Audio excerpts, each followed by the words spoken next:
Hey friends, thanks for joining in on this tutorial and having a conversation regarding properly lubricating felt wads.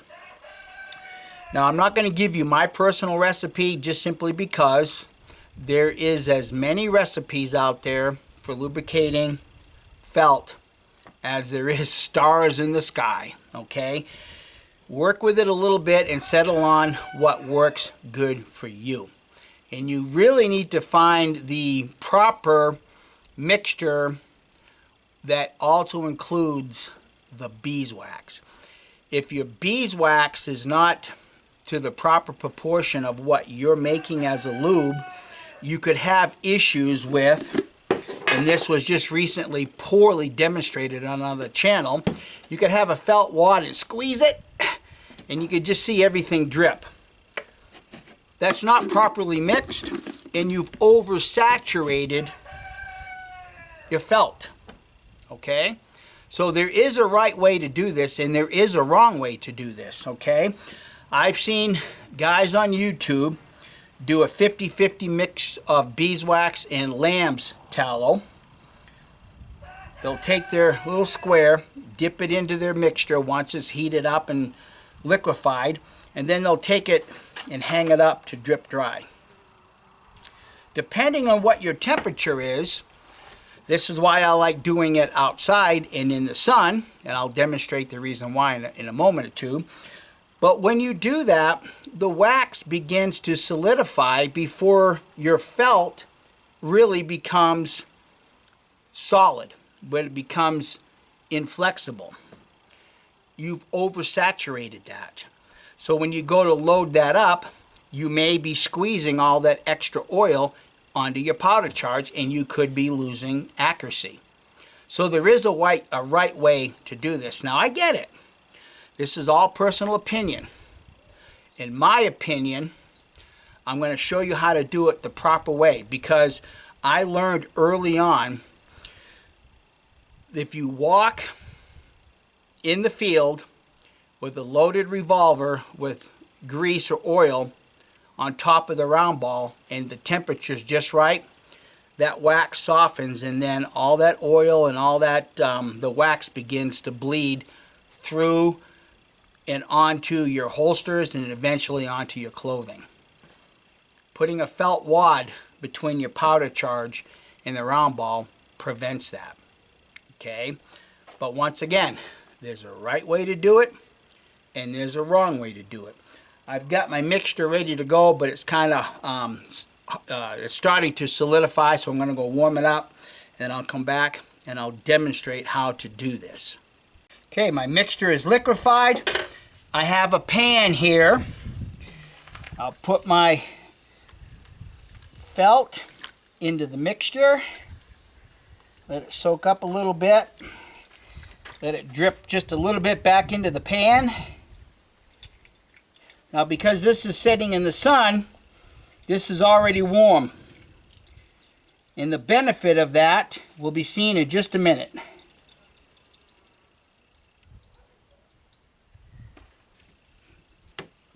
Then I take a rolling pin. Whoops, I got this turned the wrong way. And then I'll roll out the excess oil. Okay? This is how you properly do felt wad. You can see that all that extra oil is dripping out of it, or rolling out of it. Whoops.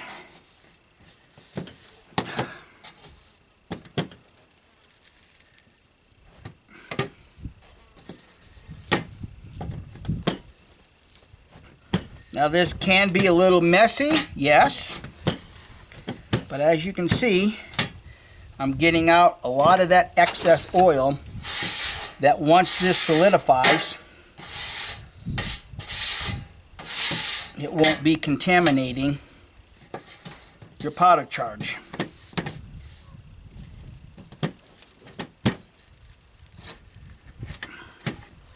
And I'll do that so I can look at the felt and see that it's pretty much where I want it. And I'm going to go set this in the shade to dry. And I'll scrape the previous oil into a corner. Now I want you guys to see if you can. If I just left this to drip dry, that's how much oil you'd still be having in your felt wads. That's quite a bit, wouldn't you say? I would.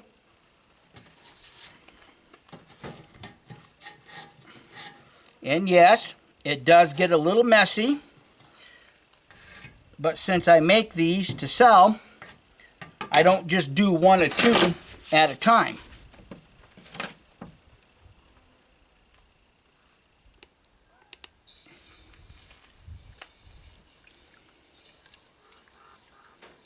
And you don't need to set it, let it set in the oil, because by the time you get ready to roll out the excess oil, you're actually squeezing what oil is there back into the felt.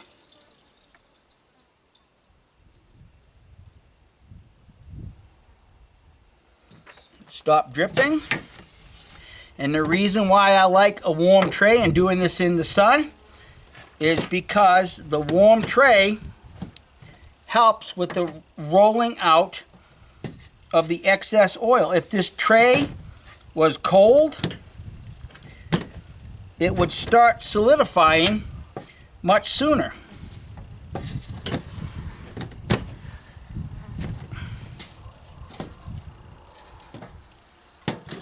A rubber spatula and just move the excess oil down to a corner of the tray.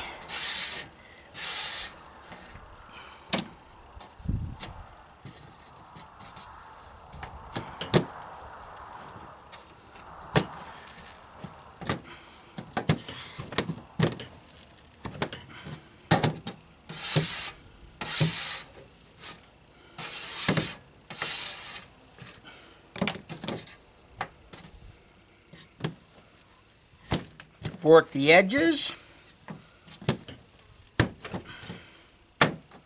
and you can usually tell when you have most of the oil out of it is you can see the color change in the felt itself. But what's happening is the fact that this tray is warm, so it's not allowing the beeswax to start solidifying right away, which gives you the time to roll out the excess.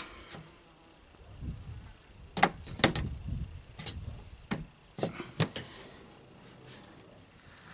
right, that's good enough. Let me hopefully position that right. That's how much oil I've squeezed out already. Imagine that being left in your felt wad if you don't do this. No wonder some guys can take their wads and squeeze them and have a gooey mess run out all over their fingers. And no wonder when you squeeze it into your cylinder, you're contaminating your powder charge. It's just common sense on how to do this stuff. It's not rocket science. Do one last one here.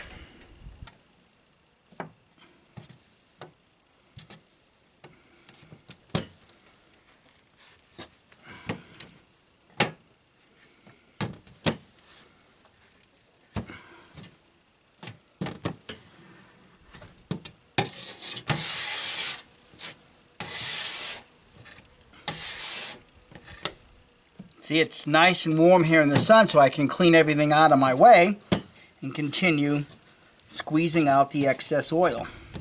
See, and you can kind of see that line of oil right there. I'm actually pushing that out.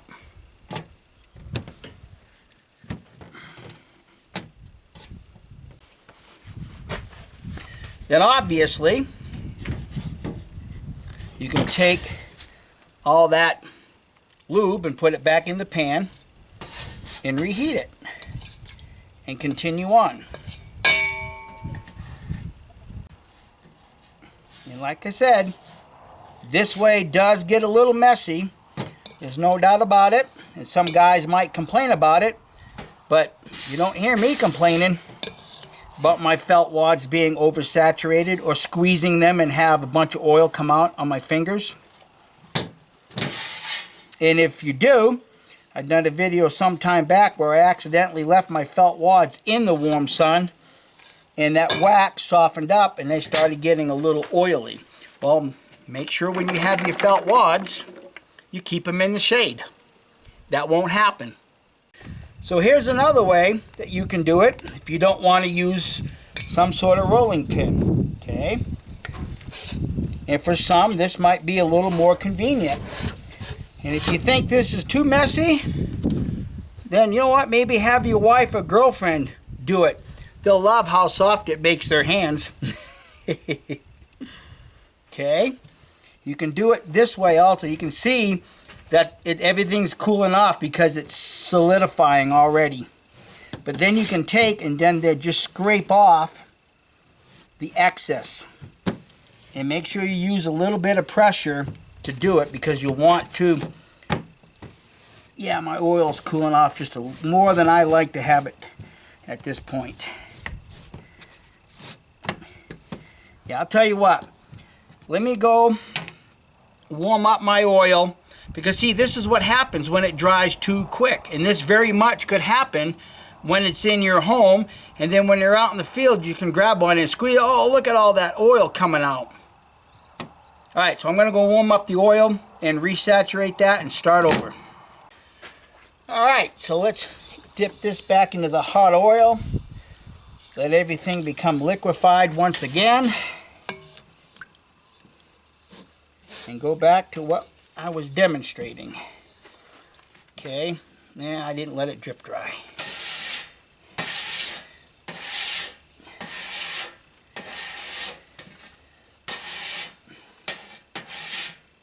Alright, it's getting there. All right, then you can take the spatula and squeeze the oil out like this also. Okay. And for some, this might be the better way of doing it. But you can see the oil as it's escaping the felt. And because that oil is still hot and the bottom of the pan is warmed up in the sun, it slows down the solidifying of the beeswax. So you can really get a good look at this.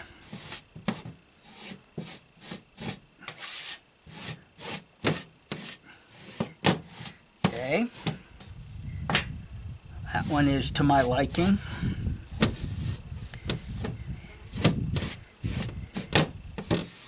Yeah, I think we're good. Still a little bit coming out, but I can live with that.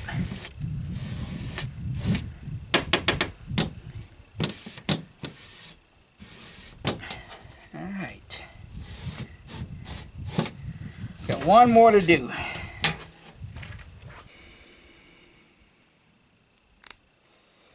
Now personally myself, I like to use the rolling pin just simply because I can put a little bit more pressure on it, squeezing out the excess oil with the rolling pin than I can this plastic spatula.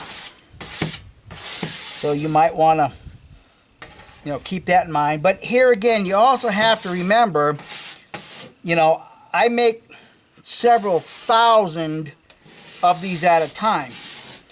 If you're just, shooting for yourself, one felt pad is probably more than enough. But the principles are the same. You need to get out that excess oil, otherwise you're going to be contaminating your powder charge and you're going to come to dislike it. Because there's content creators out there that if they don't like something, then they'll create a YouTube video showing their audience why I don't like them. and then they'll do a demonstration that's, well, as far as I'm concerned, a little less than honest.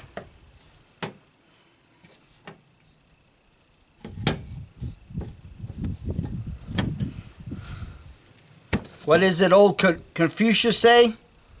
He who lies to himself tells the greatest lie of all.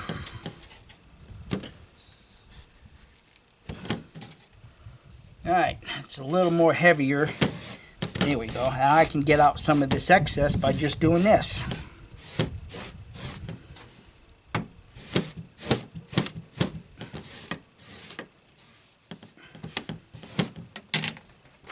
Alright, looks good. Okay, and as you can see, got a little bit of extra oil and stuff left over. I'll just put that right back in the pan and save it, or the pot, and save it for the next time. Now you're probably wondering how I punch them out and what do I use as a support for punching them out. As soon as I get this cleaned up and put away, we'll go over to the other shop and I'll get set up and show you how I do that. Okay, as I mentioned previously, I make several thousand wads at a time, okay? And what I use as a backing to punch through is a piece of plastic. Now when I worked on the pheasant farm, we had 28 acres underneath net. And we held the nets up with the yellow PVC. And I think this is the gas, for like natural gas. I think this is what they use for it. A lot of times the PVC is color coded and designated for something specifically. But you can see it's plenty thick. So what I did is I cut the width I needed, and then I cut a groove down the center, put it in my oven, got it really hot, and I got it flat and screwed it onto a board. And this works really, really well for what I'm doing, because what I learned early on when I was making these for myself is that on a wooden block, little pieces of wood actually stay with the felt wad, and you're always cleaning them up. Not that I really think a little piece of wood's going to hurt anything, but you know, some guys might think it does. Now, as far as the punching die, you can go to Harbor Freight and buy their cheap little punch set. The 3/8 works really good for your 36 caliber, but the 1/2 inch is a bit too much for your 44s. Okay, so what I did is, since I have the ability, I made my own punch. And I figured out what the diameter was of the 44 caliber, and I added several thousand inches so that when you squeeze these into your cylinder, it's ensured that you're getting a good seal. Okay, so let me get the camera turned around and I'll just demonstrate real quick. I've got some that I lubricated last year, and I like having those other ones dry for about a day or so because I stack them on top of each other to dry, but this will work good enough for this demonstration.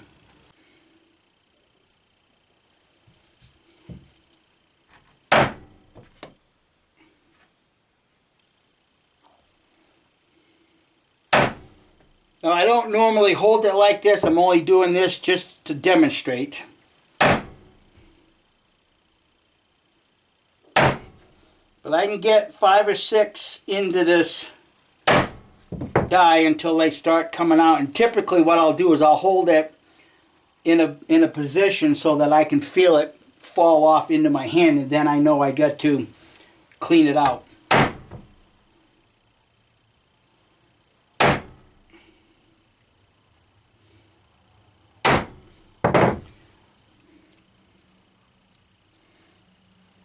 Okay, now just to let you see,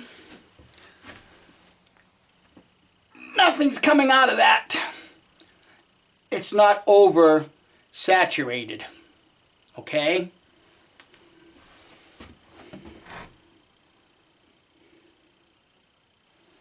And what I'll do, I'll pause the camera. and I'll get this side done, and I'll do this side. Do the math, because it's just as simple, and you can figure out. And I think this is a 7, is it 7.5 by 7.5? 7 by 7. And then that'll tell you out of a 7 by 7 piece how many felt wads you can get out of it. 11, 12. So you can get approximately 132 44 caliber felt wads out of a 7 by 7 piece of felt. Now, that's approximate, okay, because a lot of times I don't always get as close as I want to, but that's okay for me because I also provide 36 and 31 caliber pre-lubed felt wads. All right, so for me, if I have a little bit of space left, I can occupy that, or I can punch out another wad with those other 2 caliber sizes. Sorry about that. FedEx guy just showed up. Here's something that you might want to consider in making pre-lubricated felt wads.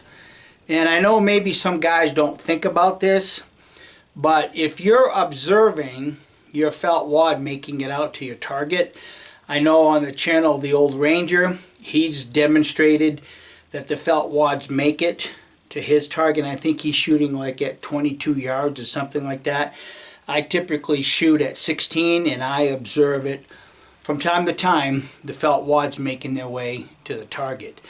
This shouldn't surprise anybody, just simply because wax, as poor as some people might think it is an adhesive. Okay? And if you go to the YouTube channel entitled Secret of Simple Things, it's got a really good video on there regarding bees and wax. I'll just give you part of the title, because when you type in into the search what exactly is beeswax, you'll get the whole title, but you'll see the video. So if you just start off with what exactly is beeswax from the YouTube channel Secret of Simple Things, you'll be able to understand more completely the nature of beeswax. Okay? And you will see that it is an adhesive. So don't be surprised if some of your wads are making it to the target. Now, whether they cause inaccuracy or not, that's really hard to sit down and say for sure, just simply because you should recognize that with a handgun, especially these replicas, black powder guns, they're not really designed for cloverleaf shooting. They're really designed as weapons of war. And if you're off a little bit, then that's not a problem, because it's a weapon of war. They're not designed for cloverleaf shooting. And I know a lot of guys probably expect that, but again, you might just be fooling yourself as to what these black powder revolvers can or cannot do. So in conclusion, it's up to you if you want to use felt wads or not. If you think they're not worth the time and effort, then don't use them. But either way, you have to use some sort of lube, either between the round ball and the powder charge, or on top of the round ball, because somehow, someway, you need to kind of keep that fouling soft. But remember, felt wads only push out the fouling from the previous shot. And depending on what kind of powder you use, some powders burn dirtier than others, and you might still see a lot of fouling left behind. Okay? Now, if you're interested in purchasing, you can go to my Etsy store, Lane Beaver Trading Company. I have an ample supply, pre-lubed. I just showed you how I did it. But looking into the future, I think I can just about predict what might happen, because this is how things work. And this is why I've been reluctant to do this. Just simply because somebody's going to go buy a package of wads, and then they're going to do a YouTube video gaming it, showing how they actually suck, and you don't want to buy them, because this is how the internet in this day and age works. Okay, so I kind of expect that at this point, but hey, I guess it is what it is. So I want to thank everybody for watching, and if you can glean something from this that you find useful, I hope you give it a thumbs up and share it with your bestest of buds, especially if you shoot black powder revolvers. Have a great day. Bye.